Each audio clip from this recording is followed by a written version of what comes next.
Ma'asyiral muslimin rahimakumullah, wa'lamu anna yawmakum hadha yawmun 'azim,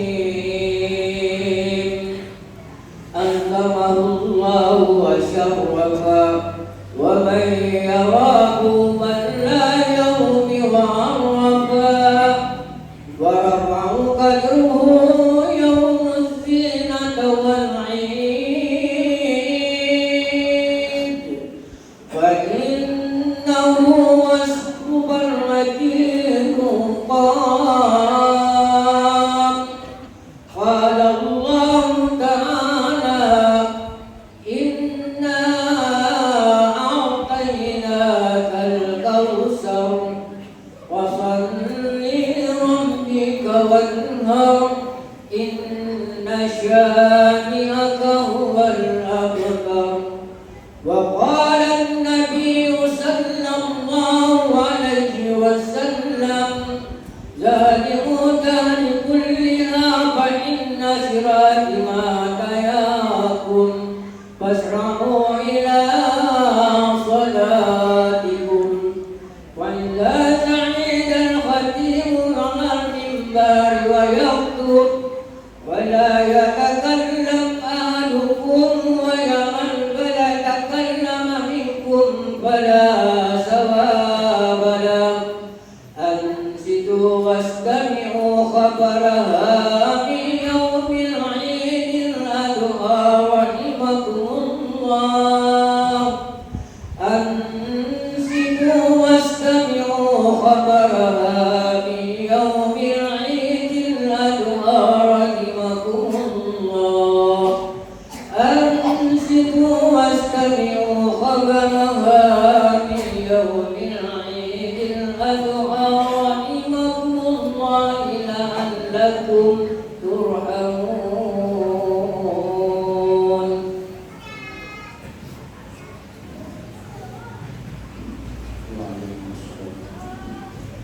Allahumma salli ala sayyidina Muhammadin wa ala ali sayyidina Muhammad. Allahumma salli ala sayyidina Muhammadin wa ala ali sayyidina Muhammad. Allahumma salli ala sayyidina Muhammadin wa ala ali sayyidina Muhammad. Sayyidul awwalin wal akhirin.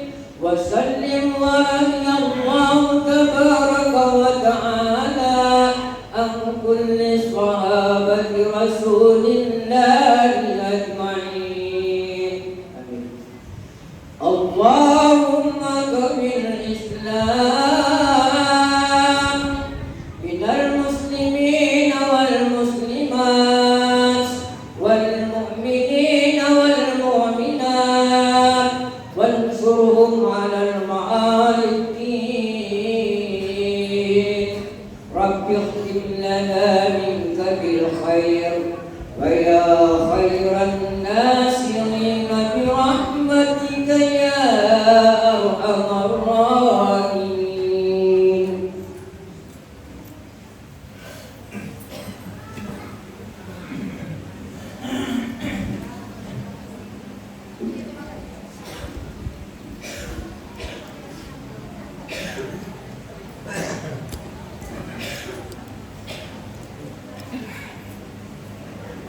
Assalamualaikum warahmatullahi wabarakatuh. Allahu akbar, Allahu akbar, Allahu akbar, Allahu akbar, Allahu akbar, Allahu akbar, Allahu akbar, Allahu akbar, Allahu akbar. La ilaha illallah, wallahu akbar, Allahu akbar, walillahil hamd. Alhamdulillah, alhamdulillahi katsiran kama amara, nahmaduhu subhanahu wa ta'ala ala qad ja'ala al-khalil Ibrahim imaman lana wa lisairil bashar. Ashhadu an la ilaha illallah أشهد أن لا إله إلا الله وحده لا شريك له الملك الجبار وأشهد أن سيدنا ونبينا ومولانا محمدا عبده ورسوله المبعوث للناس لينقذهم من كيد الشيطان وينجيهم من عذاب النار. اللهم صل وسلم على سيدنا محمد سيد المختار وعلى آله وأصحابه الأحياء. أما بعد فيا أيها الناس اتقوا الله حق تقاته ولا تموتن إلا وأنتم مسلمون. Ma'asyiral muslimin, hadirin wal hadirat yang dirahmati oleh Allah Subhanahu wa taala. Alhamdulillah, segala puji dan syukur kita sampaikan hanya kepada Allah Azza wa Jalla, Zat yang selalu melimpahkan kepada kita karunia rahmat dan nikmat yang sangat luar biasa banyaknya. Allah yang selalu melimpahkan kasih sayang kepada hamba-hambanya. Inilah Zat yang selalu menyayangi hamba-hambanya sehingga kita sampai menjadi orang-orang yang dibimbing oleh Allah Subhanahu wa taala, dan pada saat ini kita bersyukur kepada Allah Subhanahu wa taala bahwa kita masih dalam karunia nikmat-Nya, sehingga pada hari ini di pagi yang mulia ini kita bersama-sama dapat melangkahkan kaki menuju rumah Allah yang mulia ini untuk bersama-sama kita melaksanakan salat Id secara berjamaah. Kemudian dengan rasa syukur kita kepada Allah Subhanahu wa taala, maka jangan pernah bosan untuk kita selalu mentaati perintah-perintahnya. Lalu kemudian kita sampaikan selawat dan salam yang sebanyak-banyaknya kita curahkan kepada baginda Nabi yang sangat kita muliakan, Nabi yang sangat kita agungkan, Nabi yang selalu kita besar-besarkan. Ialah Rasulullah SAW beserta para keluarga dan ahlul baitnya. Begitu juga dengan para sahabat-sahabatnya dan para pengikut-pengikutnya. Yang mudah-mudahan kita semua dengan memperbanyak selawat kepada baginda Rasulullah SAW, kita senantiasa mendapatkan berkah daripada selawat tersebut dan kita mendapatkan syafaat beliau di yaumil qiyamah. Dan mudah-mudahan kelak kita di yaumil qiyamah kita dikumpulkan pada Allah Subhanahu wa taala dalam surganya Allah Subhanahu wa taala bersama para sabiqin, para salihin, para syuhada dan juga para anbiya. Amin Allahumma amin ya rabbal alamin. Allahu akbar, Allahu akbar, Allahu akbar walillahil hamd. Ma'asyiral muslimin, hadirin wal hadirat yang dirahmati oleh Allah Subhanahu wa taala. Pada pagi hari ini bersama-sama kita melaksanakan salat Idul Adha atau kita menjamu hari raya Idul Adha yang biasa pula dengan kita sebut dengan hari raya Kurban, yang mana dalam hari raya Idul Adha ini tidak terlepas daripada suatu peristiwa yang sangat bersejarah, suatu peristiwa yang sangat besar yang bahkan dari dulu sampai saat ini terus dikenang oleh kaum muslimin di seluruh dunia. Ia satu kisah daripada kisah Nabi Allah alaihi salam, yakni Nabi Ibrahim alaihi salam beserta dengan putranya, yang mana dalam kisah ini banyak sekali hikmah yang terkandung yang bisa kita ambil dari peristiwa tersebut. Sebuah sejarah yang begitu besar, sebuah sejarah yang mengukir daripada suatu kebesaran daripada Allah Subhanahu wa taala dalam sejarah peradaban Islam. Ma'asyiral muslimin sidang Aib rahimakumullah. Maka apa yang terkandung dalam peristiwa-peristiwa yang terjadi saat itu tentang bagaimana suatu keluarga yang begitu taatnya kepada Allah Subhanahu wa taala, yakni keluarga Nabi Ibrahim beserta keluarganya. Suatu hal bahwasanya ada hikmah yang bisa kita ambil dalam peristiwa tersebut. Yang pertama adalah sebuah pengorbanan. Ma'asyiral muslimin, sebuah pengorbanan yang dilakukan oleh Ibrahim dan Ismail alaihissalam dengan mengorbankan seluruh daripada jiwanya, bahkan harus menebus dengan nyawa sekalipun. Saat itu mereka tetap tegak dalam menjalankan perintah Allah Subhanahu wa taala. Inilah keluarga yang selalu taat dan beriman kepada Allah Subhanahu wa taala. Berkorban demi Allah, berkorban demi agamanya, bahkan harus rela kehilangan nyawa. Maka hikmah yang terkandung dari peristiwa tersebut adalah bahwasanya Ibrahim alaihissalam beserta anaknya mendapatkan kemenangan yang sungguh sangat luar biasa di sisi Allah Subhanahu wa taala. Sebagaimana Allah Subhanahu wa taala pernah berfirman, Bismillahirrahmanirrahim. Inna a'tainakal kautsar fashalli li rabbika wanhar. Inna syani'aka huwal abtar. Sungguh kami telah memberimu telaga Kausar, maka dirikanlah salat untuk Tuhanmu dan berkorbanlah. Kemudian apa hikmah yang kedua yang bisa kita ambil dari peristiwa daripada sejarah Nabi Ibrahim alaihissalam beserta anaknya, yakni adalah sebuah ketaatan yang tinggi, sebuah ketaatan yang memperjuangkan tauhid yang tinggi kepada Allah Subhanahu wa taala. Apa makna yang terkandung dalam peristiwa tersebut? Ketika Nabi Allah Ibrahim alaihissalam ingin menyembelih anaknya saat itu, maka apa yang terjadi? Bahwa sesungguhnya iblis tidak tinggal diam melihat bagaimana apa yang dilakukan oleh Ibrahim kepada anaknya. Kemudian iblis datang kepada Nabi Ibrahim alaihissalam, lalu ia berkata, wahai Ibrahim, tidakkah engkau melihat betapa cantiknya paras anakmu ini, betapa indah tubuhnya, bahkan ia memiliki akhlak yang baik. Lalu bagaimana engkau bisa begitu tega untuk menyembelih anakmu sendiri? Maka satu jawaban yang singkat dari Ibrahim, ya. Tetapi saat ini kata Ibrahim, aku telah diperintah oleh Tuhanku untuk melakukannya. Kemudian iblis merasa sia-sia dengan godaan tersebut, maka ia masih tidak tinggal diam.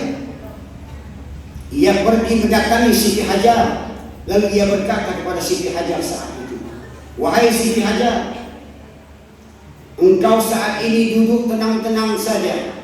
Tidakkah engkau tahu bahwasanya saat ini suamimu Ibrahim telah membawa seutas tali dan pisau untuk menyembelih anakmu? Maka jawaban Siti Hajar, engkau jangan berdusta, kata Siti Hajar. Tidak mungkin ada seorang bapak ingin menyembelih anaknya. Tetapi kata iblis alaihissalam, kata iblis laknatullah, bahwasanya saat ini ia benar-benar akan menyembelih anakmu, wahai Siti Hajar. Maka saat itu Siti Hajar berkata kepada iblis, apa alasannya sehingga suamiku menyembelih anakku? Ia berkata, kata iblis, bahwasanya ia telah diperintahkan oleh Tuhannya untuk menyembelih anakmu. Lalu Siti Hajar berkata kepadanya, kalau memang seorang nabi diperintah oleh Allah Subhanahu wa taala untuk melakukan kebaikan, maka tidak mungkin suamiku melakukan kebatilan. Maka aku sangat yakin, kata Siti Hajar, bahwasanya ia telah mendapat perintah daripada Allah Subhanahu wa taala. Bahkan kalaupun itu harus kugadaikan nyawaku untuk kupertaruhkan daripada menegakkan perintah-perintah Allah, maka aku siap jiwa dan raga, kata Siti Hajar. Bahkan apakan lagi jiwa anakku aku korbankan demi perintah kepada Allah Subhanahu wa taala. Maka mendengar jawaban ini, iblis pun sia-sia lagi menggoda daripada Siti Hajar. Tidak sampai di situ saja.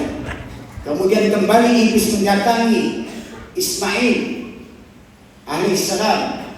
Lalu mengatakan kepada Ismail, "Ya Ismail, saat ini engkau sedang bermain-main saja. Tahukah engkau bahwa saat ini engkau akan dibunuh oleh ayahmu, engkau akan dipotong oleh ayahmu?" Lalu Ismail berkata, "Engkau dusta. Mana ada seorang ayah yang ingin membunuh anaknya?" Kemudian iblis berkata, "Tunggu saja, bahwa sebentar lagi ayahmu akan menyembelihmu." Lalu Ismail pun berkata kepada iblis, "Sesungguhnya apa yang menjadi alasanmu sehingga ayahku harus membunuhku?" Ia mengatakan bahwa sesungguhnya ia telah diperintah oleh Allah Subhanahu wa taala agar membunuhmu wahai Ismail. Lalu Ismail berkata kepada iblis, "Sesungguhnya kami adalah orang-orang yang senantiasa memperhatikan dan mentaati perintah kami. Maka pergilah engkau," kata Ismail. Lalu iblis kembali ingin merayu daripada Ismail dengan kata-kata yang lain. Namun terlebih dahulu Ismail telah mengambil sebuah batu, lalu dilemparkannya batu tersebut ke wajah iblis. Maka terkenalah ke sebelah mata kirinya, dan saat itu iblis menjadi buta sebelah matanya. Kemudian ia pun lari daripada Ismail. Allahu Akbar, Allahu Akbar, Allahu Akbar, walillahil hamd. Ma'asyiral muslimin hadirin wa hadirat yang dirahmati oleh Allah Subhanahu wa taala. Bahwasanya dalam kisah ini sebuah ketaatan yang tinggi ditunjukkan oleh keluarga Ibrahim alaihissalam, bahwasanya apapun bujukan daripada syaitan, ia tetap teguh dalam menjalankan tauhid kepada Allah Subhanahu wa taala. Kemudian apa hikmah yang ketiga yang dapat kita ambil daripada kisah daripada Ibrahim alaihissalam? Bahwasanya sebuah kesabaran yang kuat dalam menerima segala bentuk ujian, yang mana tadinya kita tahu bahwasanya Nabi Ibrahim alaihissalam diuji oleh Allah Subhanahu wa taala untuk menyembelih anak yang sangat-sangat dicintainya. Bahkan itu adalah satu-satu putranya yang baru dimilikinya. Tetapi yang dapat perintah oleh Allah Subhanahu wa taala untuk menyembelih anaknya. Bukankah ini suatu ujian yang sangat luar biasa, ujian yang sangat berat, namun tetap dijalankan oleh Ibrahim alaihissalatu wassalam. Maka ini dinyatakan di dalam Al-Quran, "Falamma balagha ma'as sa'ya qala ya bunayya inni ara fil manami inni asbahuka fanzur ma satara qala ya abati af'al ma tu'maru satajiduni insyaallahu minas sabirin." Maka tatkala anak itu sampai pada umur sanggup berusaha bersama-sama Ibrahim berkata, "Hai anakku, sesungguhnya aku melihat dalam mimpi bahwa aku menyembelihmu. Maka apa pendapatmu?" Ia menjawab, "Hai bapakku, kerjakanlah apa yang diperintahkan kepadamu. Insyaallah engkau akan mendapatiku termasuk orang-orang yang sabar." Allahu Akbar, Allahu Akbar, Allahu Akbar, walillahil hamd. Ma'asyiral muslimin hadirin wal hadirat yang dirahmati oleh Allah Subhanahu wa taala. Kisah daripada Ibrahim ini adalah suatu kisah yang berkaitan antara satu keluarga, yakni seorang bapak dan anak. Yang artinya Ibrahim dan Ismail alaihissalam adalah seorang ayah dan anak yang menunjukkan bagaimana hebatnya dia dalam membina rumah tangga. Bagaimana hebat antara seorang anak berhubungan dengan bapaknya, bagaimana pula hebatnya hubungan bapak dengan anaknya. Maka dalam kisah ini bisa kita ambil hikmah bahwa yang pertama adalah orang tua. Ma'asyiral muslimin, kita sadari bahwasanya tidak bisa kita mungkin betapa besar jasa orang tua kita kepada kita, betapa hebatnya pengorbanan orang tua kepada kita.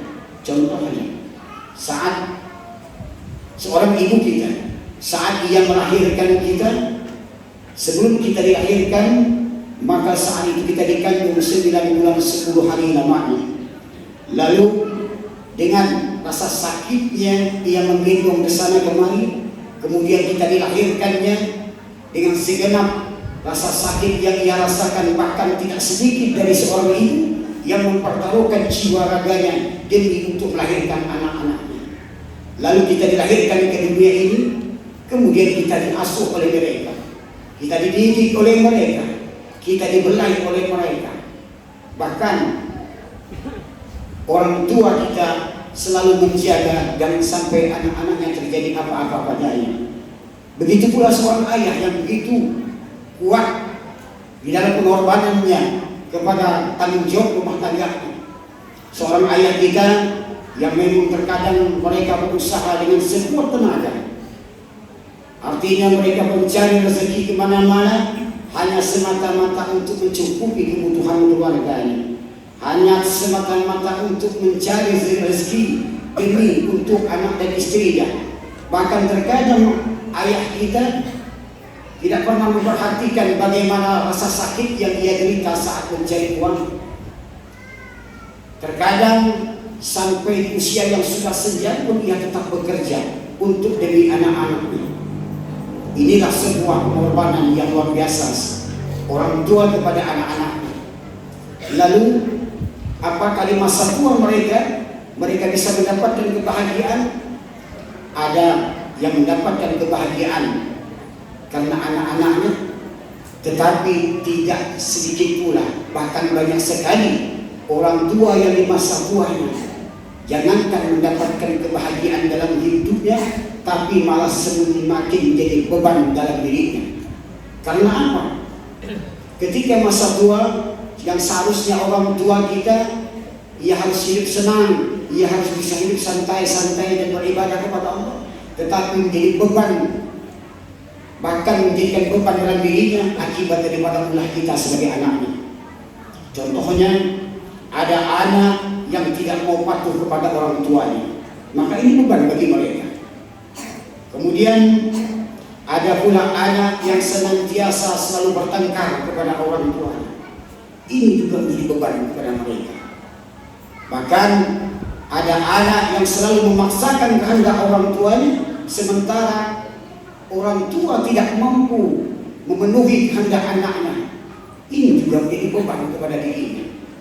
Bahkan akibat pergaulan anaknya sehingga melakukan hal-hal yang dilarang oleh agama, dan ini pula menjadi beban bagi dirinya karena telah mencoreng mukanya.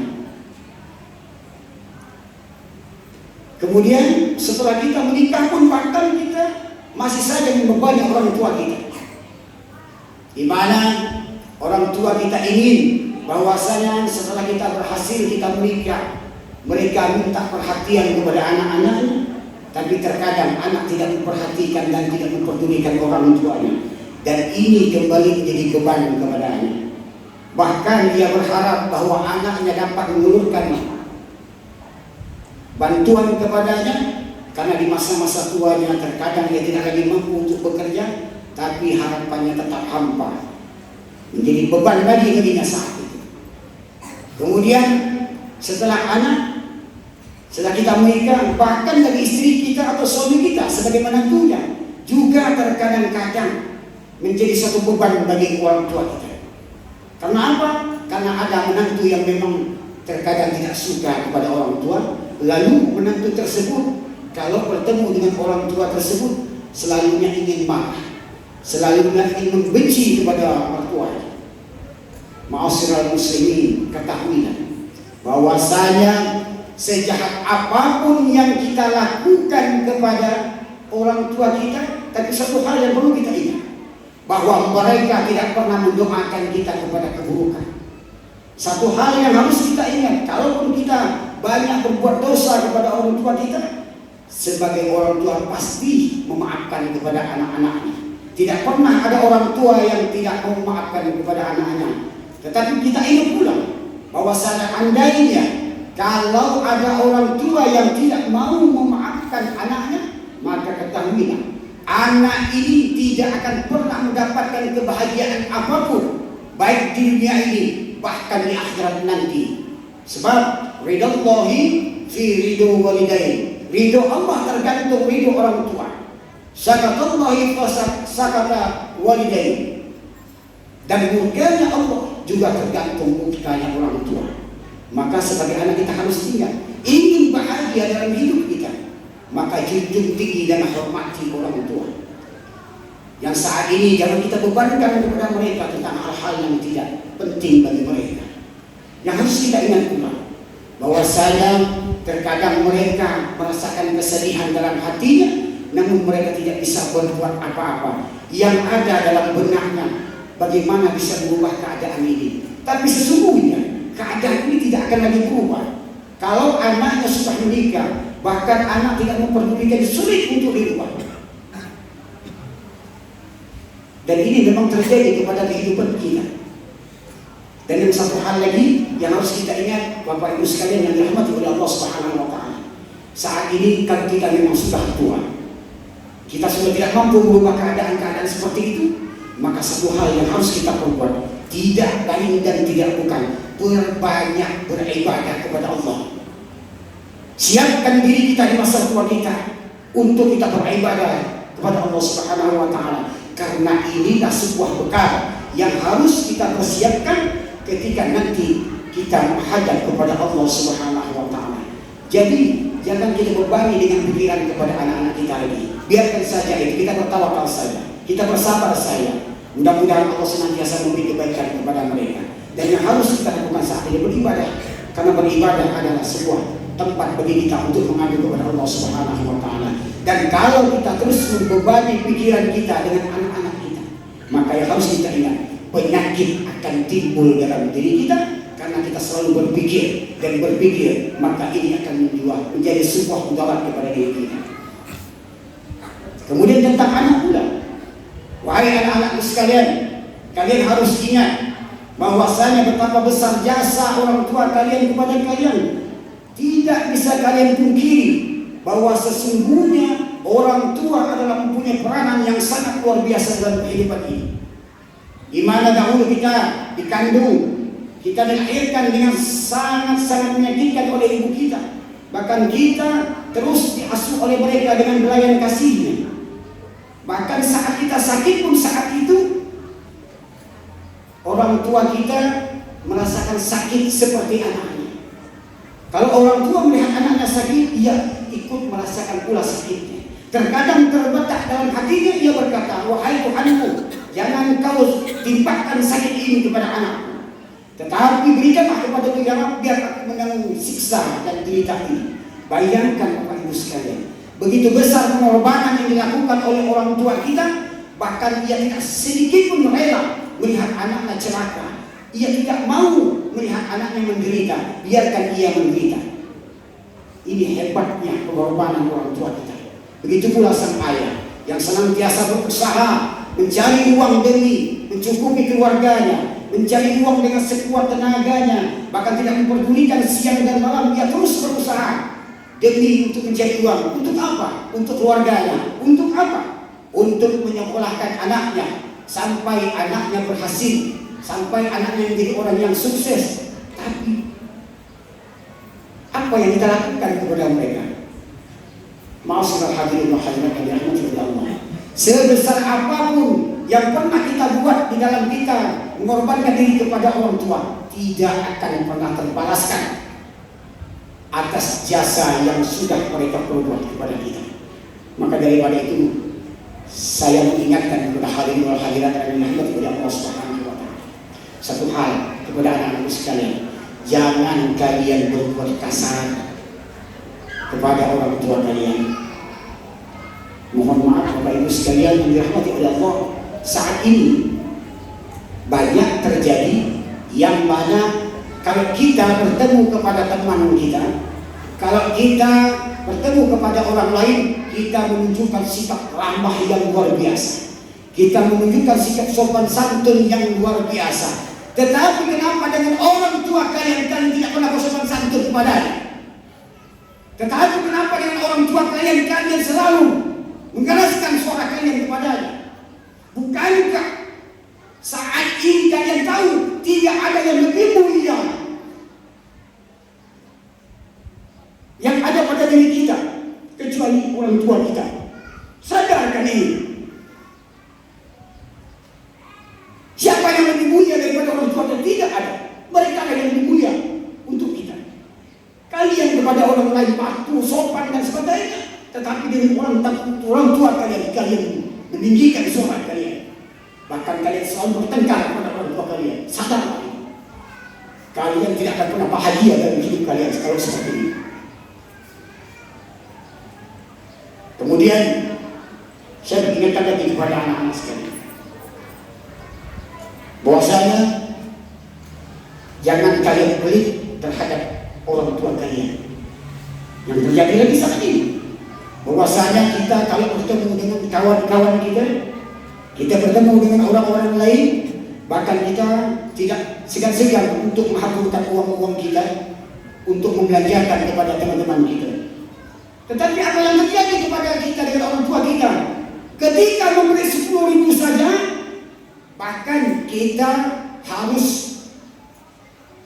menekuk muka kita, masam muka kita. Baru 10.000 ngasih kepada orang tua kita dah masa-masa muka. Bahkan ketika memberi uang pun kepada orang tua kita harus mengucapkan kata-kata yang kasar kepada ma'asyiral muslimin hadirin wal hadirat yang Allah Subhanahu wa ta'ala. Jadilah kalian anak yang baik. Jadilah kalian anak yang selalu takwa dan berbakti kepada orang tua kalian. Karena bagaimanapun kita ini diperintah oleh Allah Subhanahu wa ta'ala untuk selalu mematuhi dan menghormati orang tua kita. Apa kata dalam Al-Quran mengatakan, wa'budullaha wa la tusyriku bihi syai'an wa bil walidaini ihsana. Dan sembahlah Allah Tuhanmu dan jangan engkau mempersekutukannya, dan berbuat baiklah kepada orang tua kalian. Bapak Ibu yang dirahmati oleh Allah Subhanahu wa ta'ala. Kemudian satu hal yang perlu kita ingat dalam hidup ini, mari kita banyak merenung. Merenung kepada apa? Merenung kepada diri kita ini. Kalau kita selalu merenung akan diri kita, maka insya Allah itu akan memotivasi diri kita menjadi orang yang baik. Pertama yang harus kita renungkan adalah hendaknya kita merenung kepada diri sendiri, yakni dari mana kita datang dan kemana kita akan kembali. Ini yang harus menjadi pedoman kita. Bahwasanya tidak ada satu makhluk pun hidup kekal di muka bumi ini. Bahkan semua manusia yang dihidupkan oleh Allah Subhanahu wa ta'ala pasti akan kembali kepada Allah. Kita selalu mengucapkan inna lillahi wa inna ilaihi raji'un. Apa maksudnya? Datang kepada Allah dan kembali kepada Allah Subhanahu wa ta'ala. Maka yang perlu kita ingat ketika kita dijadikan oleh Allah di alam roh, kemudian kita berpindah ke alam rahim, lalu kita berpindah ke alam dunia. Inilah alam tempat kita berbuat. Inilah alam tempat bagaimana kita mengumpul segala bekal amal ibadah kita. Lalu setelah alam ini, apakah kita kekal selama ini di dunia ini? Tidak akan. Kita akan pasti kembali ke hadirat Allah kembali.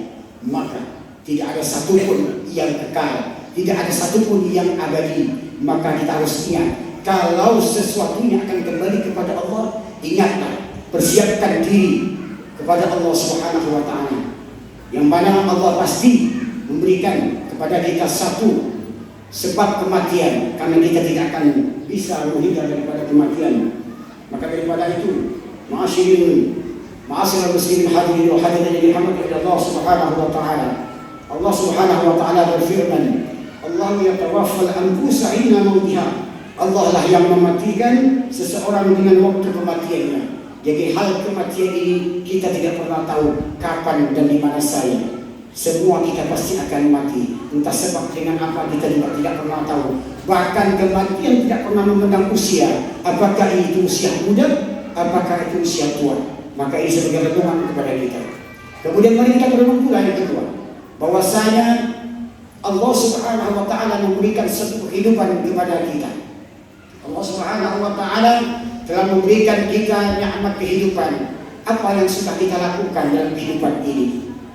Mari kita merenung usia yang sudah Allah berikan kepada kita. Ibadah dahulu mungkin waktu kita masih muda-muda, kita senantiasa tidak peduli kalau berbuat dosa dan maksiat kepada Allah. Padahal dosa itu tersimpan di sisi Allah Subhanahu wa Ta'ala. Dulu waktu kita masih muda-muda, kita tidak pernah takut untuk meninggalkan perintah-perintah Allah. Bahkan semena-mena kita meninggalkan perintah Allah, baik itu meninggalkan perintah sholat, baik itu meninggalkan perintah puasa dan lain sebagainya. Tetapi tahukah kita bahwasanya dosa ini tetap tersimpan di sisi Allah Subhanahu wa Ta'ala. Maka seiring perjalanan waktu, saat ini kita menginjak usia yang tua, bahwasanya kita disadarkan oleh Allah, kita kembali kepada Allah. Kita bersyukur bahwa kita masih diingatkan oleh Allah untuk kembali ke jalannya. Tetapi pernahkah kita berpikir bahwasanya berapa tahun dosa dan maksiat yang sudah kita perbuat? Kemudian berapa tahun pula amal yang baru kita kerjakan di hadapan Allah Subhanahu wa Ta'ala. Dan kita sangat yakin pasti lebih banyak dosa dan maksiat ketimbang amal ibadah yang baru kita lakukan di hadapan Allah Subhanahu wa Ta'ala. Maka kalau saat ini kita sudah dibimbing oleh Allah untuk bertobat kepada Allah, satu hal yang perlu kita ingat, jangan pernah kembali untuk bermaksiat dan berdosa, melakukan kezaliman kepada Allah Subhanahu wa Ta'ala. Tubu ilallahi taubatan nasuha. Taubatlah engkau dengan taubat yang sebenar-benarnya. Kemudian apa renungan kita yang ketiga? Hendaknya kita merenung kepada diri kita bahwa kita pasti akan mati. Tidak ada satupun manusia yang tidak bisa menghindar daripada mati. Semua kita pasti akan mati. Pertanyaannya adalah, ketika mati ini pasti datang, apa yang harus kita persiapkan untuk mempersiapkan datangnya mati? Sebab mati pasti, dan itu pasti terjadi kepada siapa saja, entah kapan. Kita tidak pernah tahu karena ini menjadi suatu rahasia kepada Allah. Tapi satu hal yang harus kita ingat, bagaimana persiapan kita menghadapi kematian ini. Bagaimana persiapan kita harus menghadap kepada Allah, dan ketika saatnya nanti kita dipanggil oleh Allah Subhanahu wa Ta'ala, maka apa yang harus kita pertanggungjawabkan di hadapan Allah Subhanahu wa Ta'ala. Yang mana Allah Subhanahu wa Ta'ala pernah berfirman, Allahu yatawaffal anfusa hina mautiha. Allah lah yang mematikan seseorang dengan waktu kematiannya. Jadi mati itu urusan Allah. Mati itu ada di tangan Allah. Dan kita tidak pernah tahu apakah hari ini, apakah besok, apakah minggu depan, ataukah sebulan lagi, ataukah setahun lagi, atau beberapa tahun lagi. Tapi itu menjadi rahasia Allah Subhanahu wa Ta'ala. Namun ketika ini belum sampai kepada kita, persiapkan diri kita untuk bekal amal ibadah kepada Allah Subhanahu wa Ta'ala. Kemudian yang keempat adalah, mari kita merenung kepada alam barzakh atau alam kubur, yang mana ketika seseorang meninggal dunia, dia pasti akan masuk ke alam kubur.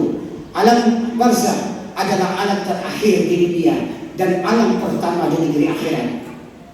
Jadi alam inilah yang menentukan bagaimana nasib seseorang ketika berada di alam ini. Kalau saat itu ia mendapatkan nikmat dalam kuburnya, maka di akhirat nanti juga ia akan mendapatkan nikmat selanjutnya.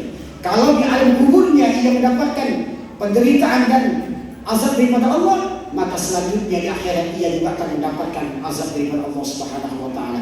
Karena dalam satu riwayat diceritakan, ketika seorang mayat berada di alam kubur, maka saat itu datang satu sosok. Sosok ini berpakaian yang sangat indah, berbau harum, kemudian tubuhnya juga berparas yang bagus. Lalu si mayit berkata, wahai si fulan, siapa engkau? Maka sosok tersebut menjawab, aku adalah amal baikmu yang engkau kerjakan saat engkau hidup di dunia. Saat ini aku datang kepadamu untuk membuktikan kepada Allah Subhanahu wa Ta'ala bahwasanya engkau adalah orang-orang yang baik. Engkau dulu dahulu saat di dunia, engkau banyak melakukan kebaikan dan melakukan perintah-perintah Allah. Kini aku datang menemanimu di alam kubur ini, dan aku siap bersaksi kepada Allah Subhanahu wa Ta'ala bahwa engkau adalah orang-orang yang benar-benar patuh terhadap perintah Allah, dan aku akan menolongmu daripada segala azab daripada Allah Subhanahu wa Ta'ala. Maka tunggulah nikmat-nikmat tersebut, nikmat yang akan diberikan Allah kepadamu. Maka si mayit tersebut tersenyum mendengar daripada ucapan daripada orang tersebut. Kemudian yang kedua, datang pula satu sosok yang baunya sangat busuk, yang rupanya sangat buruk, bahkan baunya semuanya menunjukkan sesuatu yang sangat menakutkan. Lalu si imam itu berkata, "Wahai si fulan, siapa engkau?" Kemudian dia menjawab bahwasanya, "Aku ini adalah amal burukmu yang saat kau di dunia kau banyak melakukan kejahatan kepada Allah Subhanahu wa taala. Dan kali ini aku datang untuk bersaksi kepada Allah di alam ini kuburmu ini bahwa engkau adalah orang yang jahat. Maka siap-siaplah engkau menderita di alam kubur ini, bahwasanya engkau akan diazab oleh Allah Subhanahu wa taala." Maka ketakutanlah saat itu si bayi itu mendengar daripada kata-katanya, bahkan menggigil ketakutan. Dan ketahuilah bahwasanya siksa alam kubur ini baru bisa berhenti ketika nanti datangnya yaumul kiamah. Maka siksa terus datang setiap harinya di alam kubur kepada siapa yang senantiasa diazab oleh Allah Subhanahu wa taala. Mudah-mudahan kita bisa mengambil hikmah daripada kehidupan ini. Kemudian yang terakhir adalah kita kembali kepada Idul Kurban ini atau Idul Adha ini, bahwasanya apa yang dilakukan oleh Nabi Ibrahim alaihissalam adalah sebuah kemenangan yang besar. Apa buktinya? Ketika ia akan menyembelih anaknya saat itu, maka berkali-kali ia ingin memotong leher daripada Nabi Ismail. Pisau tersebut tidak mampu untuk memotong leher anaknya. Pisau tersebut tidak mampu untuk digerekkan kepada leher anaknya. Bahkan berkali-kali Nabi Ibrahim menggorokkan pisau tersebut, tidak akan pernah bisa menggorok daripada leher Nabi Ibrahim. Lalu Nabi Ismail berkata, "Wahai ayahku, kenapa pisaumu tidak mampu memotong leherku? Apakah masih ada cintamu kepadaku?" Kemudian Ibrahim mencoba lagi memotong leher daripada anaknya, namun tetap tidak bisa. Maka daripada itu Ibrahim mencoba pula mengambil sebuah batu, lalu dipotongkanlah pisau untuk batu tersebut. Ternyata Ibrahim pisau tersebut mampu dipotong, mampu memotong daripada batu tersebut. Lalu Ibrahim berkata kepada pisau, "Wahai pisau, engkau mampu memotong sebuah batu, kenapa engkau tidak mampu memotong sepotong daging?" Maka dengan izin Allah saat itu pisau itu berkata kepada Nabi Ibrahim, "Ya Ibrahim, bagaimana mungkin aku bisa memotong leher anakmu sedangkan aku diperintah oleh Allah Subhanahu wa taala untuk tidak memotongnya. Jadi tidak mungkin aku harus mentaatimu sementara aku harus mendurhakai kepada Tuhanku." Maka saat itu Jibril yang menyaksikan kejadian ini, Jibril pun terkagum-kagum saat itu. Lalu Jibril berucap, "Allahu Akbar, Allahu Akbar, Allahu Akbar." Kemudian Nabi Ibrahim menjawab, "La ilaha illallah, Allahu Akbar." Lalu disambut pula oleh Ismail, "Allahu Akbar, walillahil hamd." Inilah takbir yang kita ucapkan saat hari raya. Ma'asyiral muslimin hadirin wa hadirat yang dirahmati Allah Subhanahu wa taala. Mudah-mudahan kita bisa mengambil hikmah dari apa yang terjadi dalam kisah ini, dan mudah-mudahan kita selalu merenung kepada diri kita. Mari kita berkorban apa saja untuk mencari keridhaan Allah Subhanahu wa taala. Kita tanamkan kesabaran dalam diri kita untuk selalu menerima ujian yang datang kepada kita. Kemudian lakukan sebuah keikhlasan atas perbuatan-perbuatan yang kita lakukan kepada Allah Subhanahu wa taala, agar kita termasuk orang yang dibimbing oleh Allah Subhanahu wa taala, agar kita menjadi orang-orang yang senantiasa taat dalam menjalankan perintah Allah. Dan kita berharap mudah-mudahan kalau kita ini sadar kita punya dosa yang banyak kepada Allah, kita mohon ampun kepada Allah. Mudah-mudahan Allah mengampunkan dosa kita lahir dan batin. Mudah-mudahan Allah membimbing kita ke jalan kebenaran. Tidak cukup ini kita, mudah-mudahan keluarga kita juga dibimbing oleh Allah Subhanahu wa taala menjadi orang-orang yang beriman dan bertakwa kepada Allah. Dan mudah-mudahan kita berharap anak-anak kita adalah menjadi anak-anak yang soleh dan soleh. Dan kita berharap bahwa satu saat nanti kita akan kembali kepada Allah.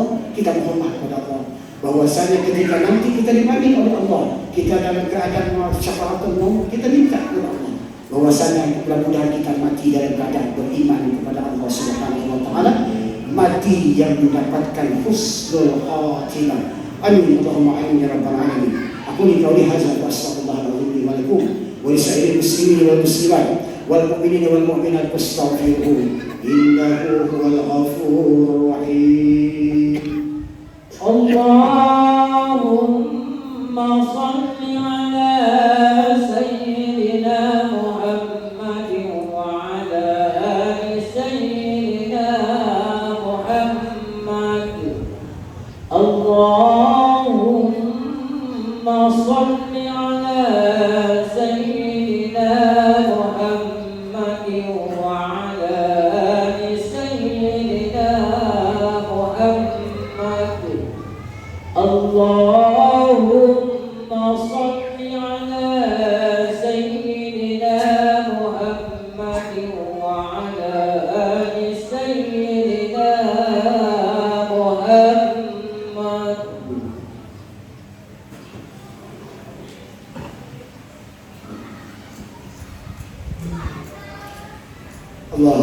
أكبر الله أكبر الله أكبر الله أكبر الله أكبر الله أكبر الله أكبر الله أكبر الله أكبر كبيرا والحمد لله كثيرا وسبحان الله بكرة وأصيلا أشهد أن لا إله إلا الله وحده لا شريك له ألا رامي أنفي من جحد به وكفر وأشهد أن سيدنا محمد عبده ورسوله سيد البشر أما بعد فيا أيها الحاضرون الكرام أوصيكم وإياي بتقوى الله فيما أمر وانتهى عما نهى الله وحذر إن الله وملائكته يصلون على النبي يا أيها الذين آمنوا صلوا عليه وسلموا تسليما اللهم صل وسلم وبارك على سيدنا محمد وعلى آله وصحبه أجمعين واحشرنا معهم برحمتك يا أرحم الراحمين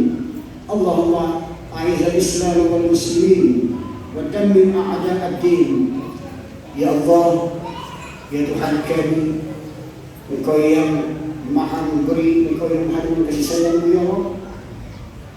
Saat ini kami bersujud, saat ini kami bersimpuh bersahadi kepada-Mu ya Allah. Berikanlah kami ampunan-Mu ya Allah atas dosa-dosa yang akan dilakukan. Begitu banyak pula salah dan dosa yang sudah kami perbuat ya Allah. Tapi kami masih saja belum untuk bertobat kepada-Mu ya Allah. Ya Allah, maafkanlah kami ya Allah. Maafkan atas dosa-dosa kami ya Allah. Jangan Engkau murka kepada kami ya Allah. Jangan Engkau berpaling dari diri kami ya Allah. Jangan Engkau cabut rahmat-Mu dari hidup kami ya Allah. Jangan Engkau tutup pintu hidayah-Mu untuk kami ya Allah, karena dosa-dosa kami. Ampuni dosa-dosa kami ya Allah. Dosa kedua orang tua kami, anak dan istri kami, serta keluarga kami.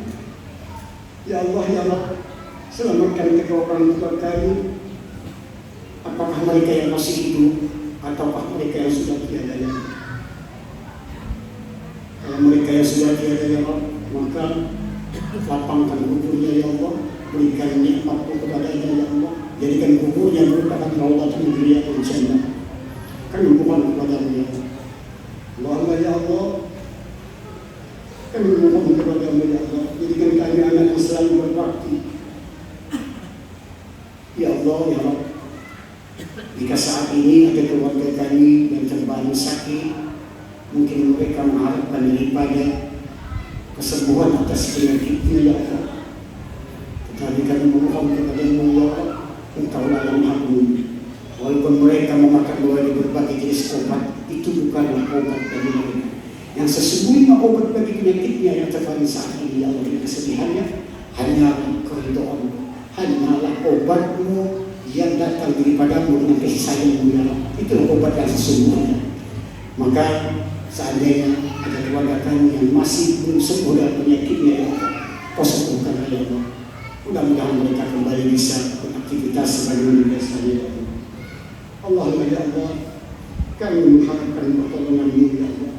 Ya Rabb, kekuasaan-Mu lah yang menjadi sebab atas segala-galanya ya Allah. Kali ini kami berharap kepada-Mu, karuniakanlah kepada kami jasad yang terpelihara daripada maksiat, yang terpelihara daripada harta yang haram, makanan yang haram. Walaupun kami sangat menyadari, mata ini selalu memandang kepada yang haram, telinga ini selalu mendengar cacian dan hujatan, mulut ini selalu berkata yang kotor, mulut ini selalu mencaci maki, mulut ini selalu menghina orang lain, mulut ini terkadang tidak pernah berhenti selalu menjelek-jelekkan orang lain, mulut ini selalu memfitnah, berdusta, bahkan mengandung dogma. Kami sadar ya Allah, betapa besarnya dosa mulut kami, yang saat ini kami juga sadar bahwasanya kami tahu syarat kami mendapatkan husnul khatimah bahwa adalah kami bisa menutup pandangan keburukan kami kepada orang lain. Kami berharap ya Allah, tutupi pandangan kami daripada kejelekan orang lain, tapi bukakanlah keaiban yang ada dalam diri kami ya Allah. Bukakan keaiban, kekotoran, kesalahan, dosa dalam diri kami ya Allah, agar kami tidak memandang lagi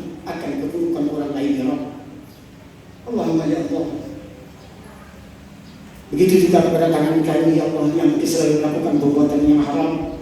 Kami berharap kepada-Mu, ampuni dosa tangan kami ya Allah.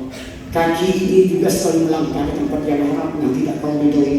Ampuni dosa kaki kami ya Allah.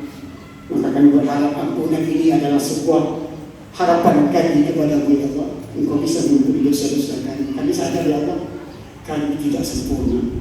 Kami ini banyak dosa. Kami ini banyak maksiat kepada-Mu.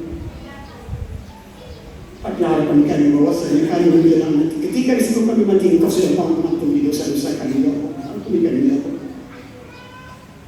Allahumma ya Allah ya Tuhan kami, terima taubat kami ya Allah. Ampunilah kami ya Allah. Kami berlindung kepada-Mu dari segenap salah dan dosa, dari segenap khilaf dan lupa. Berikanlah kebaikan dalam diri kami ya Allah, dalam keluarga kami ya Allah. Sempurnakan kami dengan selalu iman dan takwa kepada-Mu ya Allah. Biarkanlah bibir ini selalu basah karena memuji-Mu ya Allah. Biarkanlah hati ini selalu berzikir dan tunduk kepada-Mu ya Allah. Kami berharap kepada-Mu ya Allah. Sempurnakanlah kami ya Allah dalam kehidupan kami ya Allah. Sempurnakan arti kami meminta bagaimana tentang kebahagiaan yang sesungguhnya.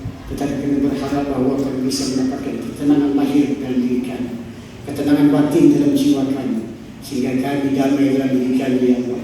Dan kami berharap kepada-Mu ya Allah, tumbuhkan rasa iman yang kuat dalam diri kami ya Allah. Tumbuhkan rasa iman dan takwa yang mantap dalam diri kami ya Allah. Sehingga dalam setiap waktu kami selalu ingat kepada-Mu. Setiap waktu kami selalu berzikir kepada-Mu ya Allah. Satu hal yang kami inginkan ya Allah, akan keridhaan-Mu kepada kami ya Allah. Itulah sesungguhnya kami harapkan dalam hidup kami ya Allah. Engkau ridho terhadap apa yang kami lakukan. Dan kami berharap kepada-Mu ya Allah, jangan Kau biarkan kami dalam terus berbuat maksiat kepada-Mu ya Allah.